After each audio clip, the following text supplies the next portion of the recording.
माननीय प्रधानमंत्री जी से संदेश के लिए आग्रह था। नमस्कार। देश के करोड़ों नागरिक कोरोना वैश्विक महामारी से बहुत बहादुरी से लड़ रहे हैं।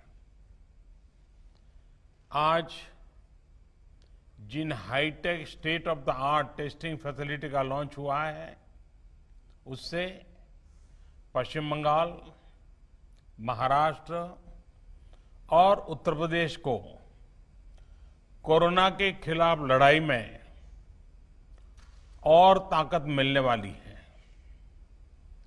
साथियों, दिल्ली एनसीआर, मुंबई और कोलकाता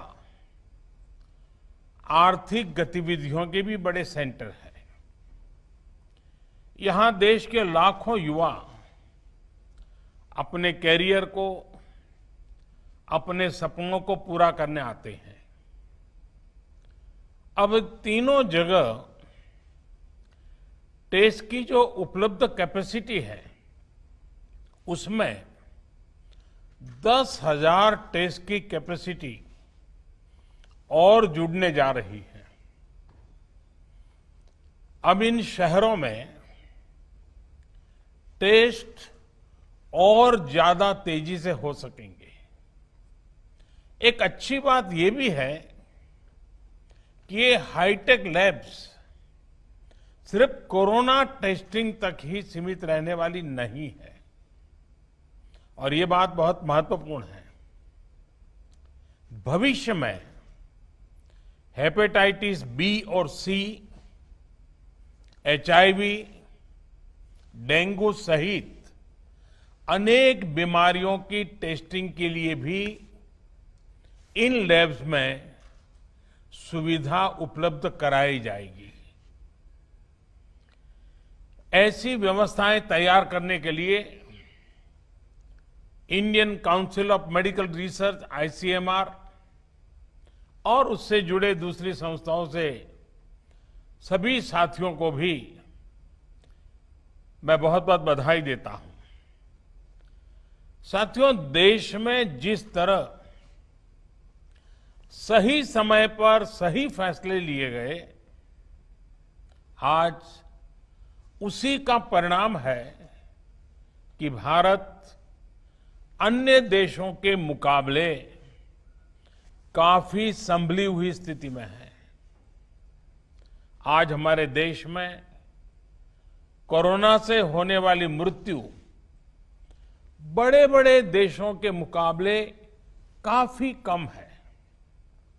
वहीं हमारे यहां रिकवरी रेट अन्य देशों के मुकाबले बहुत ज्यादा है और दिनों दिन सुधार भी हो रहा है।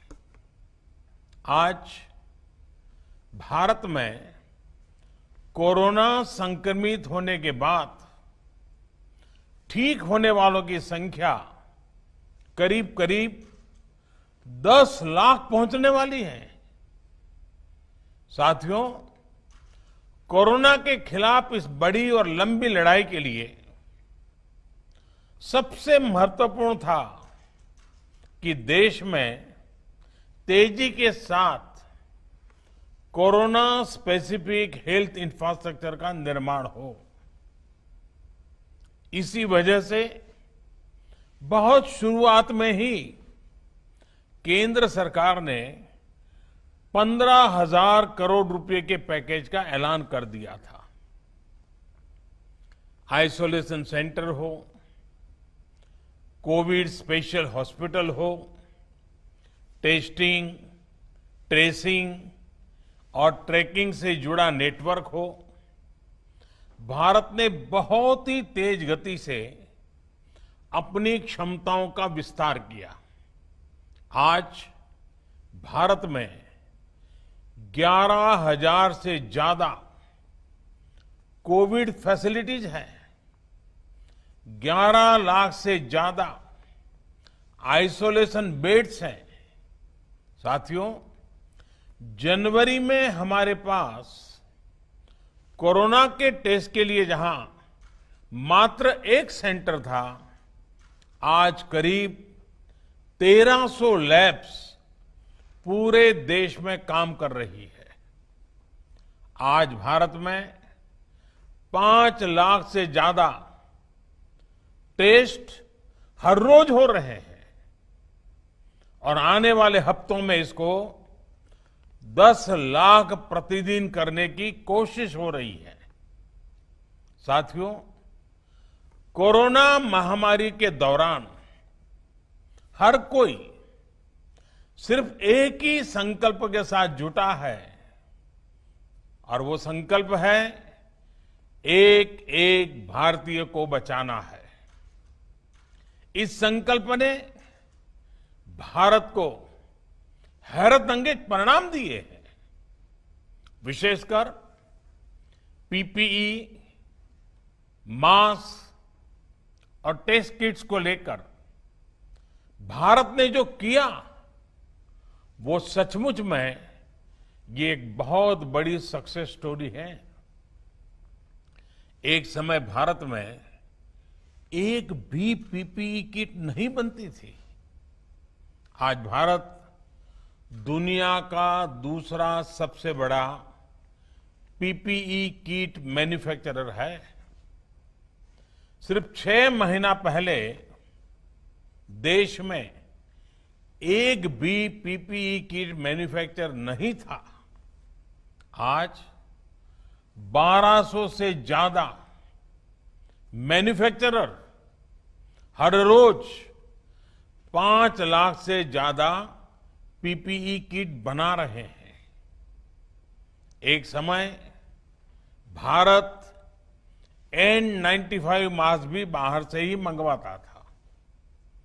आज भारत में 3 लाख से ज्यादा N95 मास्क हर रोज बन रहे हैं। एक समय था जब भारत वेंटिलेटर्स के लिए भी दूसरे देशों पर निर्भर था। आज भारत में हर साल 3 लाख वेंटिलेटर बनाने की प्रोडक्शन कैपेसिटी विकसित हो चुकी है। इस दौरान मेडिकल ऑक्सीजन सिलेंडर्स के प्रोडक्शन में भी काफी मात्रा में वृद्धि की गई है। सभी के इन सामूहिक प्रयासों की वजह से आज न सिर्फ लोगों का जीवन बच रहा है, बल्कि जो चीजें हम आयात करते थे, अब देश उनका एक्सपोर्टर बनने जा रहा है। साथियों, इतने कम समय में इतना बड़ा फिजिकल इंफ्रास्ट्रक्चर खड़ा करना कितनी बड़ी चुनौती रही है, इससे भी आप भली भांति परिचित है। एक और बड़ा चैलेंज था कोरोना के खिलाफ लड़ाई के लिए देश में ह्यूमन रिसोर्स को तैयार करना। जितने कम समय में हमारे पैरामेडिक्स, आशा वर्कर्स, एएनएम, आंगनवाड़ी और दूसरे हेल्थ और सिविल वर्कर्स को ट्रेन किया गया, वो भी अभूतपूर्व है।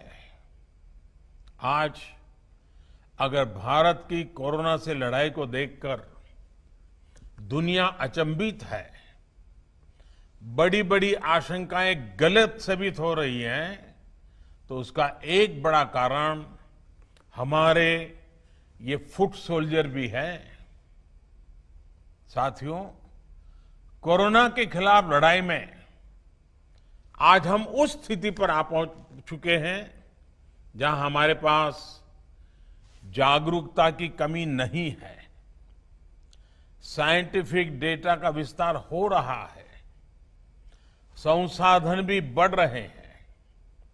अब हमें राज्य के स्तर पर, जिला, ब्लॉक और गांव के स्तर पर डिमांड और सप्लाई के मैनेजमेंट को और चुस्त दुरुस्त करना है, मजबूत करना है।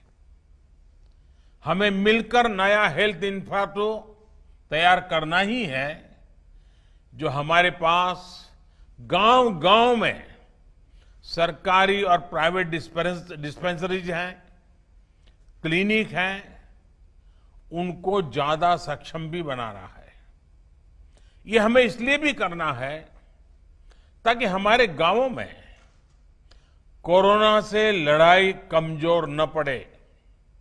अभी तक गांवों ने इसमें बहुत अच्छा प्रदर्शन किया है और इसके साथ ही हमें इस बात का ध्यान रखना है कि हमारे कोरोना योद्धा किसी तरह की थकान का शिकार न हो।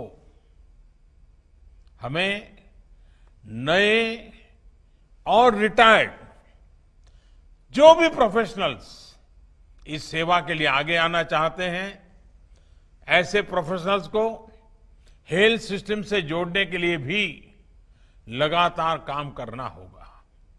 साथियों, आने वाले समय में बहुत सारे त्योहार आने वाले हैं। हमारी ये उत्सव उल्लास का कारण बने, लोगों में संक्रमण न फैले, इसके लिए हमें हर सावधानी रखनी है। हमें ये भी देखते रहना होगा कि उत्सव के इस समय में गरीब परिवारों को परेशानी ना हो। प्रधानमंत्री गरीब कल्याण अन्न योजना का लाभ हर गरीब परिवार तक समय पर पहुंचे, हमें ये भी सुनिश्चित करना है। साथियों, हमारे देश के टैलेंटेड वैज्ञानिक कोरोना वैक्सीन के लिए तेजी से काम कर रहे हैं, लेकिन जब तक कोई प्रभावी दवा या वैक्सीन नहीं बनती, तब तक मास्क, 2 गज की दूरी, हैंड सैनिटाइजेशन की हमारा एकमात्र विकल्प है, एक प्रकार से एकमात्र हथियार है। हमें खुद भी बचना है और घर में छोटी बड़ी आयु के सभी परिजनों को भी बचाना है। मुझे विश्वास है कि कोरोना के खिलाफ लड़ाई हम सभी मिलकर लड़ेंगे भी और जीतेंगे भी। एक बार फिर इन हाईटेक सुविधाओं के लिए बहुत बहुत बधाई देता हूं। आप सबका भी हृदय से बहुत बहुत आभार व्यक्त करता हूं।